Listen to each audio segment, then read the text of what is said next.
ಕೊಟ್ಟಿದ್ದೇ ಸಿಗುವುದು. ದ್ರೌಪದಿಯು ಸತ್ಪಾತ್ರರಿಗೆ ಮಾಡಿದ ದಾನದ ಫಲ. ದುರ್ಯೋಧನನ ಸಭೆ. ದ್ರೌಪದಿಯ ಕೂದಲನ್ನು ಎಳೆದುಕೊಂಡು ಬಂದ ದುಶ್ಯಾಸನ ಅವಳ ಸೀರೆಯನ್ನು ಎಳೆಯುವ ಪ್ರಯತ್ನದಲ್ಲಿದ್ದ. ಅವಳು ಮೊಟ್ಟಮೊದಲು ಸಹಾಯಕ್ಕಾಗಿ ನೋಡಿದ್ದು ತನ್ನ ಪತಿಗಳಾದ ಪಂಚಪಾಂಡವರ ಕಡೆ.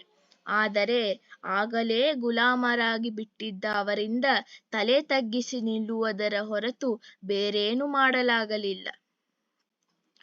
ಅಂತೆಯೇ ಸಭೆಯಲ್ಲಿದ್ದ ಗುರು ಹಿರಿಯರು ಯಾರೂ ಮಿಸುಕಾಡಲಿಲ್ಲ. ಕೊನೆಯದಾಗಿ ಶ್ರೀಕೃಷ್ಣನನ್ನು ಸ್ತುತಿಸಿ, ನೀನಲ್ಲದೆ ನನ್ನನ್ನು ಈ ವಿಪತ್ತಿನಿಂದ ಪಾರು ಮಾಡುವವರು ಯಾರು ಎಂದು ಮನಪೂರ್ವಕವಾಗಿ ಬೇಡಿಕೊಳ್ಳುತ್ತಾಳೆ. ಶ್ರೀಕೃಷ್ಣನ ದಯೆ ಇಲ್ಲವಾಗಿ ದ್ರೌಪದಿ ತನ್ನ ಎರಡೂ ಕೈಗಳನ್ನು ಮೇಲೆತ್ತಿ ಬೇಡಿಕೊಳ್ಳುತ್ತಾಳೆ. ಆಗ ಶ್ರೀಕೃಷ್ಣನೇ ಅವಳಿಗೆ ಅನುಗ್ರಹ ಮಾಡುತ್ತಾನೆ. ದ್ರೌಪದಿಯ ಸೀರೆ ಅಕ್ಷಯವಾಗುತ್ತದೆ. ಶ್ರೀಕೃಷ್ಣ ಸ್ವಾಮಿಯೇ, ನೀನೇ ನನ್ನ ಮಾನವನ್ನು ರಕ್ಷಿಸಿದೆ, ನಿನಗೆ ನಾನು ಹೇಗೆ ಕೃತಜ್ಞತೆ ಸಲ್ಲಿಸಲಿ ಎಂದು ಬೇಡಿಕೊಳ್ಳುತ್ತಾಳೆ.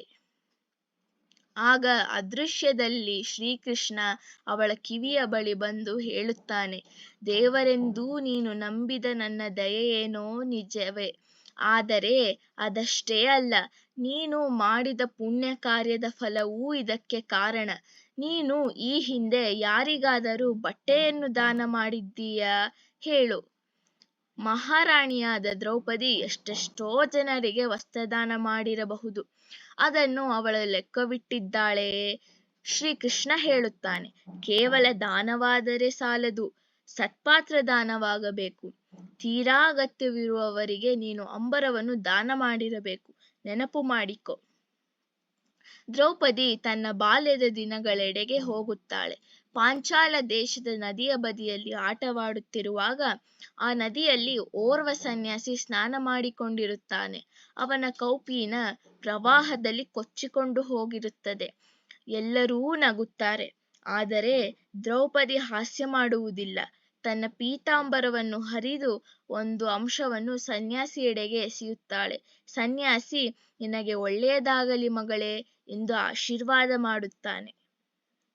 ದ್ರೌಪದಿ ತನ್ನ ಮನಸ್ಸಿನಲ್ಲಿ ಅದನ್ನು ನೆನಪಿಸಿಕೊಂಡಾಗ ಶ್ರೀಕೃಷ್ಣ ನಗುತ್ತಾ ಹೇಳುತ್ತಾನೆ, ಕೊಟ್ಟಿದ್ದೇ ಸಿಗುವುದು, ಕೊಡದಿರುವುದು ಅಲ್ಲ. Thanks for watching. Like, share and subscribe and hit the bell icon for more videos.